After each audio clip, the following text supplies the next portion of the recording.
પોલીસની ફરજમાં દખલગીરી કરી જીવલેણ હુમલો કરવાના બનાવમાં ભરૂચના ત્રીજા એડિશનલ સેશન્સ જજ દ્વારા વર્ષની સજાનો અને દંડનો હુકમ કર્યો છે। તારીખ 21/7/2015ના રોજ પાલેજ પોલીસ સ્ટેશનમાં નોંધાયેલ ફરિયાદ મુજબ ફરિયાદી કે જેઓ પોલીસ વિભાગમાં ફરજ બજાવે છે તેઓ તેમની ફરજ ઉપર તેમના બીટ વિસ્તારમાં સમન્સ વોરંટની બજવણી માટે ગયેલ ત્યારે પોલીસના સ્ટેશનના પીએસઓ તેમને જાણ કરેલ કે સિમાલિયા ગામના સ્ટેન્ડ ઉપર એક રિક્ષા GJ16Y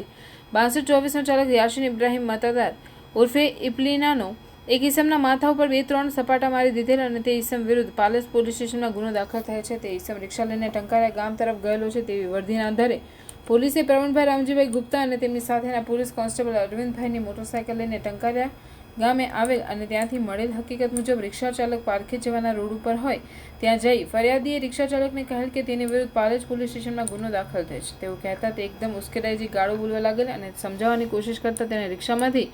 એક લોખંડનો સળિયો કાઢી ફરિયાદીના માથાના પાછળના ભાગે તેમજ જમણી અને ડાબી બાજુ 2-3 સપાટા મારી દીધેલ અને ફરિયાદી નીચે પડી જતા આરોપીઓએ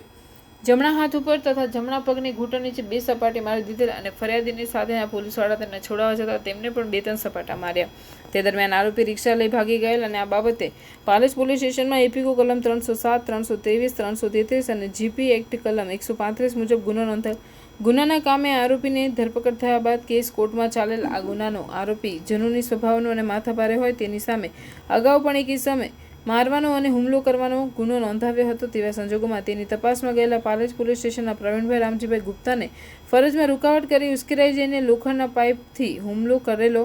અને આ પ્રકારના ગુનામાં આવા આરોપીને જો છૂટા કરી દોડ મળી જાય તો આવા સમાજના સામાન્ય લોકોને જનમાનસ ઉપર અવળી અસર ઊભી થાય। જ્યારે ફરિયાદી પોલીસમાં ફરજ બજાવતા હોય અને ફરજ દરમિયાન આ પ્રકારનો ગુનો બને તો સખત સજા થવી જોઈએ। આ તમામ રજૂઆતો તેમજ ફરિયાદી પક્ષ તરફે સરકારી વકીલ પીબી પંડ્યાની દલીલો અને ચુકાદાઓને વાંચણમાં લઈ આ ગુનાના આરોપી યાસીનભાઈ ઇબ્રાહીમભાઈ મતાદારની ઇપીકો કલમ 307, 323, 333 અને જીપી એક્ટ કલમ 135 મુજબના ગુના માટે તસવીરવાન ઠરાવી વર્ષની સખત સજાનો તેમજ દંડનો હુકમ નામનાર ત્રીજા એડિશનલ સેશન્સ જજ દ્વારા કરવામાં આવતા ગુનેગાર આલમમાં ફફડાટ ફેલાઈ જવા પામ્યો છે।